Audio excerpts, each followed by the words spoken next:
Hey everyone, this is Wild Gal and I'm back. First of all, I want to thank God for all my inspiration and I want to say sorry it took so long to put up a new video, but the holidays have been crazy.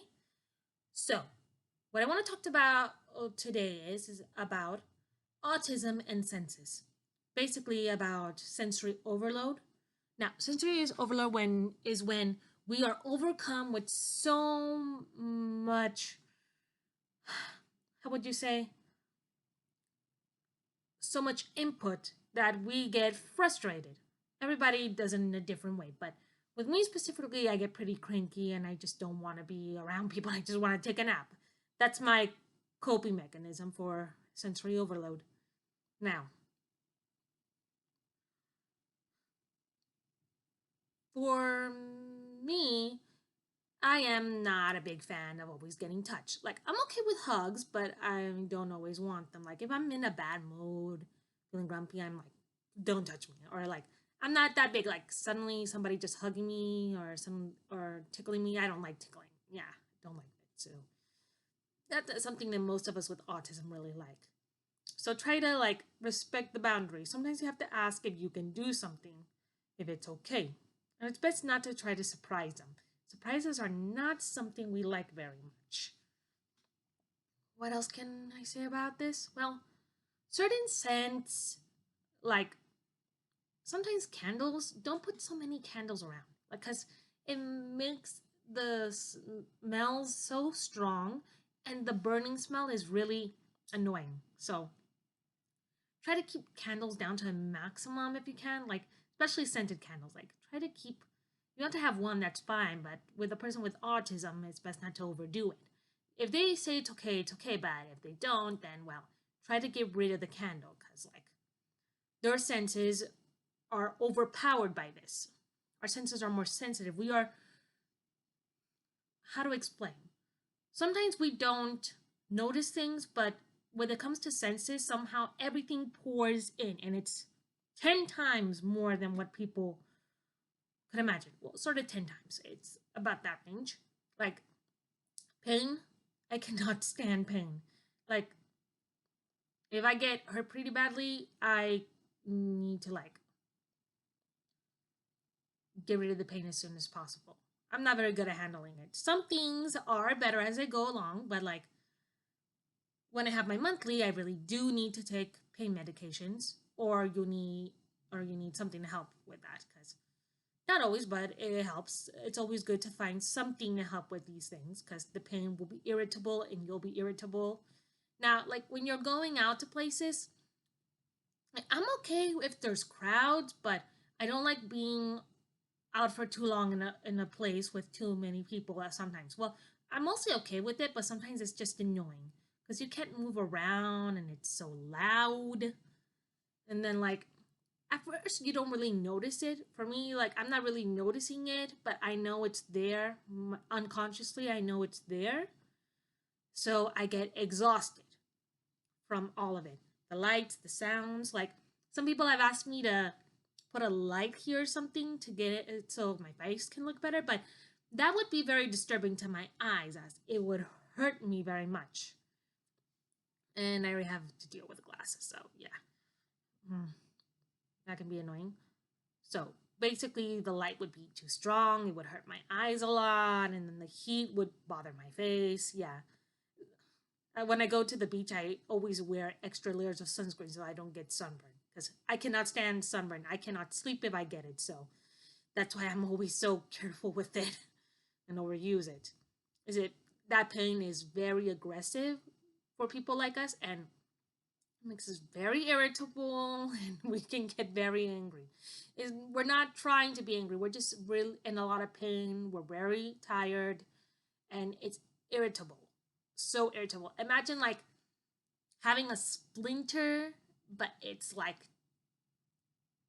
really digging into you, stabbing hard. That's kind of how the pain is, and other things like that are for us, in a sense. Like after a day of going out, I need to come home and go straight to sleep. Not to sleep for the whole day, but I need a few hours to nap. If I don't, I go berserk because I'm like exhausted because everything, the sights, smells, sounds, and then the interaction, even, it's like you just want to close the world off. Like, I'm more comfortable with keeping my door closed usually because I don't like hearing everything going on. That's how I can take a nap more properly. Or like when I sleep, I have to have all the lights off. Everything. I can't have a light on or it wakes me up or keeps me up. I can't even have glow in the dark stars because they bother me. So that's how sensitive I am. So I'm like, that's why it's kind of hard to pick and choose what you want. And but basically, our senses are very sensitive, which means any little thing can trigger it. Like one thing here, one thing here. So it's like it's hard to find clothes. I mean, this is super comfortable. The clothes I usually wear is super comfortable, and I have to find super comfortable things because if I find something, if I'm wearing something that even has something slightly irritating, it's like I'm so stiff and irritated, and I'm like, I can't stand this. I need to get rid of it. It's like your senses are everywhere because our minds are focused on that one irritation. So it's like, yeah, you're super focused on that one irritation, and your mind won't leave you alone about it. Right? That's also part of my OCD. You see, people with autism also tend to have a secondary problem, mental issue like OCD, depression, and other things like that.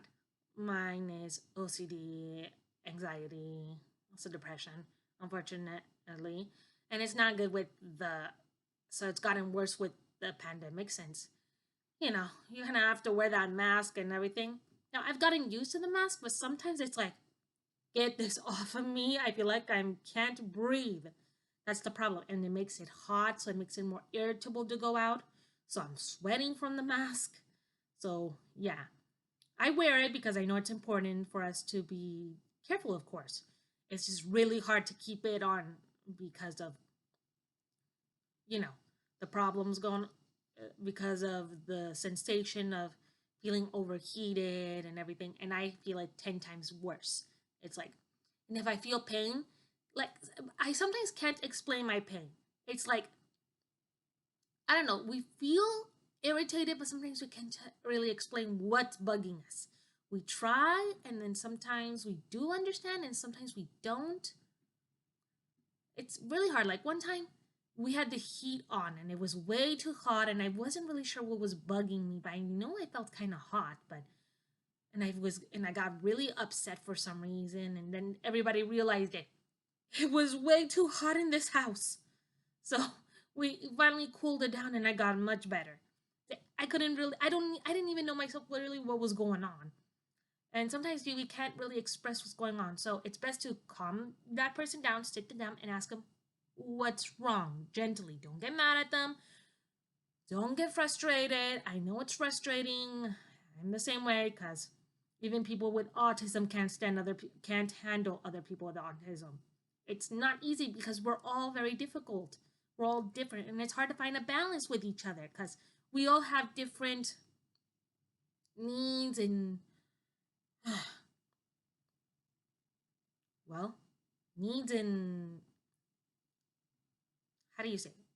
We have our own knacks. I guess we all have things we don't want to do, things we have boundaries for, and it's hard to keep boundaries, unfortunately, for us sometimes. Sometimes we can do it, but there are some things we can't really stay on a boundary for. And there are some things we want for people to respect for our boundaries, but other people with autism don't know how. So it's really hard to find another person with autism that you can balance out with. So don't try to force the kids together when because you think that they'll get along, but sometimes it's not that easy because we think differently and we can get a little stubborn on certain things. I can admit I'm stubborn. Part of that is my personality, of course, from my family, but another thing is just I think it's also part of the autism that we just want things our way in a sense. But that's because of how we feel always. I think we feel cramped, trapped, and always getting told how to do things. So like how we're not socially doing it right. So that can get on our nerves. Try to keep from that because we can't do it perfectly, and We're always gonna make a mistake or something, and it's gonna be frustrating for us. We feel bad enough as it is. We don't need somebody telling us you did this wrong, you did this wrong, you did this wrong. Okay, like that was something I had to live with a lot growing up, and especially when I had these therapists, and it was like seriously. And sometimes I don't even think what I did was wrong. I think they were just over exaggerating. Trust me. People are exhausting for us. Sometimes we do, and I know we can exhaust people too, because I love to talk when I'm with somebody, because I don't hang out with a lot of people. So I talk and I talk and I talk and I overdo it. But then after a while, I'm like, I don't want to talk anymore. I'm so tired. I want to go do my own thing. So I get off and I need to, and I say, hey, I gotta leave. Like sometimes when there's a party, I need to leave and just be by myself. I've gotten better at it, but there are times when it's too much. But well, you never know. Sometimes we're triggered by something that always bugs us one way or another. If someone says something or someone does something, it's complicated for us. We always have one thing or another that's troubling, and like I said, during these times it's even worse. We're usually okay within our rooms, but we can get depressed sometimes. So try to also get us out, but try to do something that's not too loud or too that doesn't affect the senses too much. Try to stay in a calmer environment if you can, like the park. That can be soothing with the nature around. Or try to go to a small cafe with not a lot of people. That can help a lot too. Because, like, going to places with a lot of people can be kind of annoying. And try not, like, there are certain restaurants I will not go to because I can't stand the taste of the food. And not just that, because they have musicians or something, and the music is too loud and it's bugging me, irritating me. So I'm just sitting there bored, doing nothing. And I can't, so, and the music is just like throbbing. Sometimes it can kind of give us headaches. So now, when we get in pain, like if we get hurt, we are in serious pain, but sometimes we don't know what level the pain is, I guess. Or we do. It's really complicated at times. And pain is just much worse for us. There are some things we don't feel as bad with pain. It's kind of complicated. Like with me, since I kind of got used to falling off my scooter when I was a kid or my bike and scabbing my knees. Yes, it hurt, but I got so used to it that I already knew what to do to fix it up. So it had become something that I wasn't so sensitive to. But it's been a year now, and I know that if I scabbed my knees now, it would be a lot more hurtful because I don't my skin isn't as tough as it used to be, and I'm not as used to it as I used to be. So there are some things we'll be used to, and you need to talk to them and make sure they're okay. Check them for bruises and stuff, because sometimes we'll hit ourselves and we don't remember it, and we'll have bruises, but it's not anything too serious probably. But it's always a good idea to see what happens, because sometimes I'm walking around and I'll accidentally bump into something and I don't check if I have a bruise or anything. I just go on with my work. It hurts, but that's it. Though sometimes when they do get in pain, it's best not to irritate them and try to just let them calm down. Like I've had moments where my mom has accidentally stepped on my toe and I'm like, I don't even want to talk, and I just like and I just want to be left alone because it's like so irritating and so hurt. Also, I know she doesn't mean it, but it's like that's why I always wear sneakers or covered shoes because they help keep me warm. That's the other thing. I'm very sensitive to the cold. I don't know if other people with my problem are also sensitive to the temperature, but I think it is part of it because like it affects our skin, our senses, our comfort level. And it's really hard, especially where I live where the temperature is crazy, so you never know what's going to happen. So, that's all I really have to say for today. Try to be considerate about the senses and try not to shout in their ears or put too many things that smell or things that are so loud, and you can get along together quite nicely with people with autism. It's just finding the balance. And well, thanks for hearing me out, and I hope to see you all again soon. Bye.